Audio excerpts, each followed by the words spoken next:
Beautiful. You know what I'd love to see, and we've talked about this briefly with my partner in the States. Yeah. We need a documentary on this guy. A true story from where he started to where he is now. He was raised, you know, his parents had drug issues, and you know, he had a lot of issues with gangs. He was living under peers. You know, he had no money. He was, you know, jumping in and out of hotels. He had no food. He was struggling. Very, very tough upbringing. And to see where he started and to see where he is currently in his life is what I call a true rags to riches American history story. For sure. And very inspiring. And, you know, for the Mexican American community, you know, he was the original.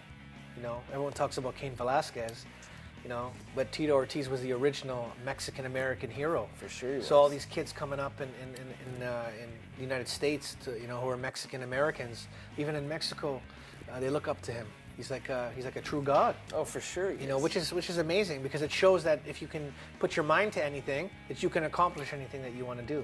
The only thing that holds you back from doing that is yourself.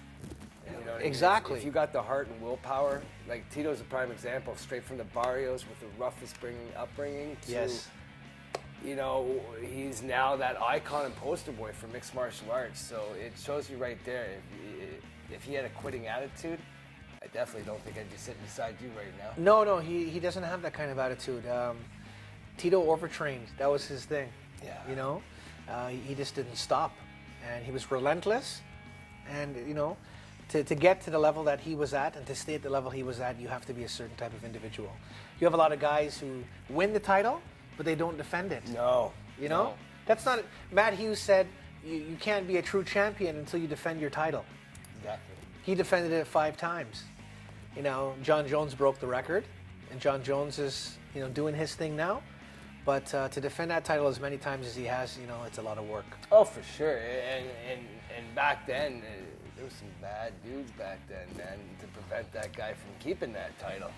Evan Tanner, rest in peace, you know. He was a former UFC middleweight champion. Very, very good fighter. Tito destroyed him. Yeah. You know, Yuki Kondo was a great fighter. Tito destroyed him. Sinisek was a decent fighter. He destroyed him. Matyashenko, and then Ken Shamrock, the godfather, I call, of MMA. He destroyed Ken, and Ken is one of my good friends. Yeah. You know, so it happened 3 times they fought. Tito beat him. I've, you know, I don't know if you know much about me, but I fought professionally for almost 9 years. I got my ass handed to me every fight. But one of those guys that got me into the cage was Tito Ortiz. Yep. Tito Ortiz, you had the tap out crew. Those were guys that fought with a heart and pushed every ounce to make something of themselves. Did I know I was going to be a champion? Hell no. Yep. Did I know I was going to get my butt kicked that night? Right. For sure. Right. But a sport that you can go out and beat the heck out of mano a mano, and then afterwards you're hanging out with him, shooting a breeze, finding out more about that guy. To me, you win a Stanley Cup, you're not partying with the other team that night. No. No. No. And the sport is amazing, and guys like Tito Ortiz has been a big part of making this an amazing sport. Facts are facts. It's right there. And there's certain things you can't take away from people, and there's people out there that are trying to take all this away from Tito. And really, when you were close friends with a guy in the beginning and you had his back, but money changes people. Greed is what is ruining our world today. It is. And how much really does one need? How many cars do you need? How many houses do you need? There's a documentary that ESPN did. It's called 30 for 30. It's called Broke. 78% of professional athletes in football and in basketball go broke 2 years after they retire. Wow. Those are true facts, and you can look it up. 78% go broke. When you're an MMA fighter, you're not playing MMA. This is the toughest sport in the world. The training regimen is so intense. These guys are not getting paid enough money. No, they're not. You know, and it's embarrassing. And, you know, you look at the 1%, I call them the 1% who are the champions, you know, they can have enough money to live for the rest of their life, but what about the lower end guys? They have to have 2, 3, 4 jobs, mortgages going on, children, bills, car payments, and hypothetically, what happens if they get injured? what's going to happen? There's no union to protect these guys. No. I know personal information that I can't say on camera because I have non-disclosure agreements with some of my guys that I work with, and the information could be detrimental. But I know a lot of fighters from the early days in the UFC who can barely pay their bills. For instance, you have that Mark Coleman situation right now. He's on I think GoFundMe or Fundme.com. Start me up or something like that. To get money to pay for medical expenses. Surgery? Medical expenses. That shouldn't be happening. No. That should not be happening. A fighter who is the original UFC heavyweight champion is asking for money online for a surgery when a company has billions of dollars? This guy even went to the extent he was a Pride champion. The trophy you get for winning a Pride tournament is the most beautiful thing you could ever put in your house or gym. And the guy needs money. This guy has taken beatings over the years. Like JT was saying, he was the first champ in that division. And now the guy's selling off his property just to take care of his health. Unbelievable.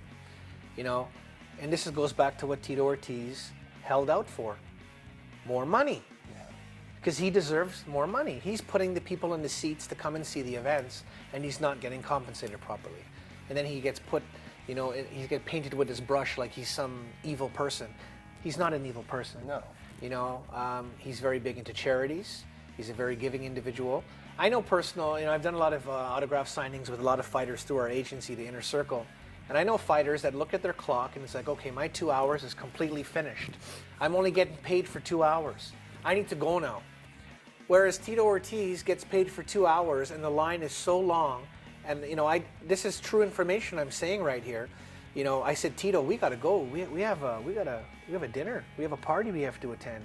And he looked at me straight in my face. He's like, dude, I understand I'm only getting paid for 2 hours. And I know we're going to be late at the party, but look at all the people waiting in the line, man. I said, dude, I completely understand that, but we're going to be late for the next, appointment. It's going to look really bad on us. And he said to me, he goes, listen, all these people are standing in line right now just to take a picture with me and get an autograph.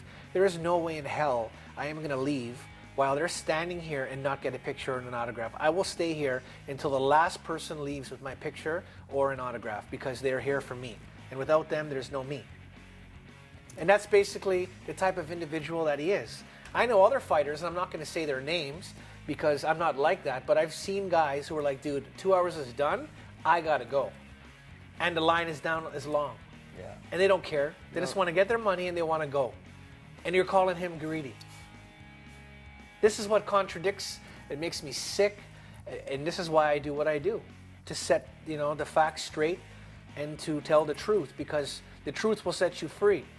And all these people can talk all the smack they want to talk behind the keyboard, but when they ever face us, in person, there's a lot of guys who talk smack about me online, and then I run into them at an event or an expo, they change real fast. Oh, for sure they do.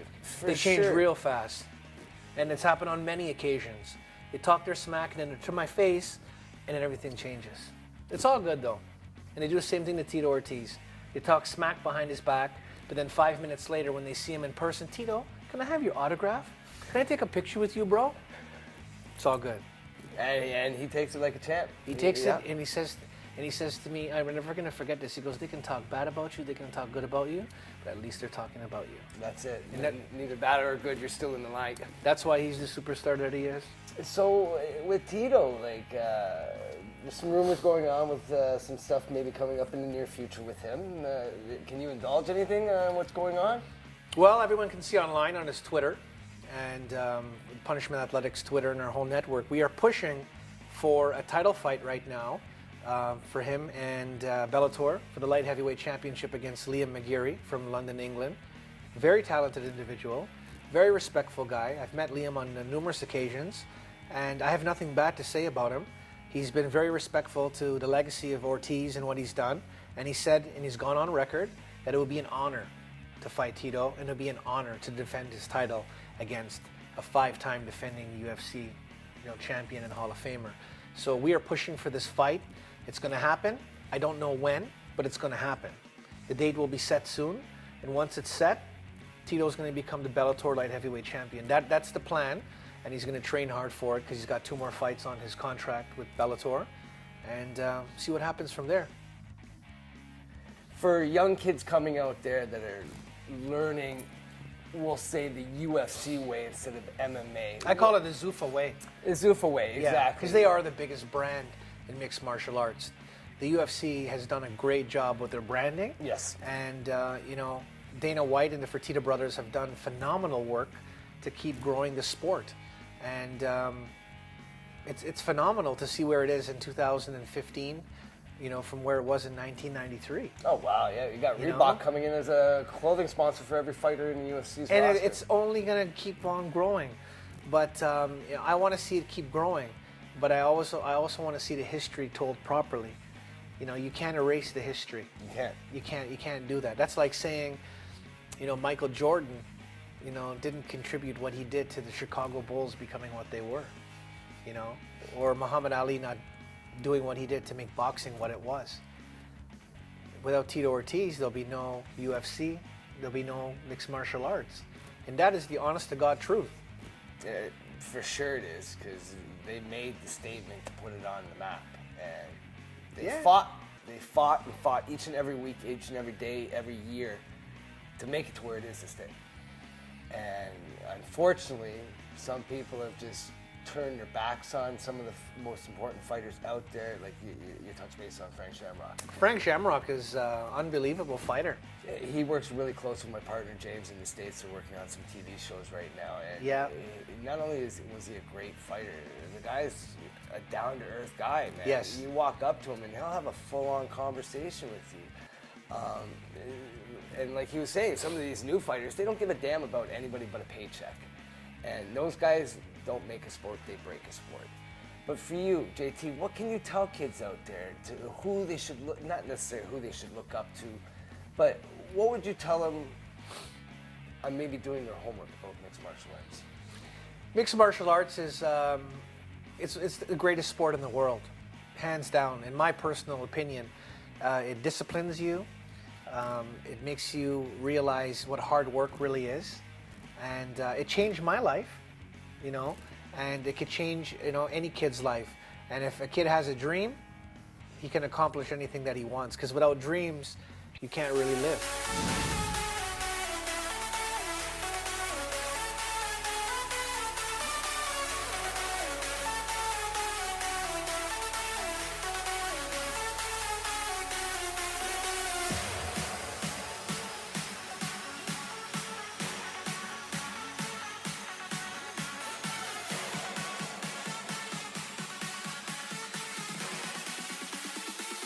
Sucker punch.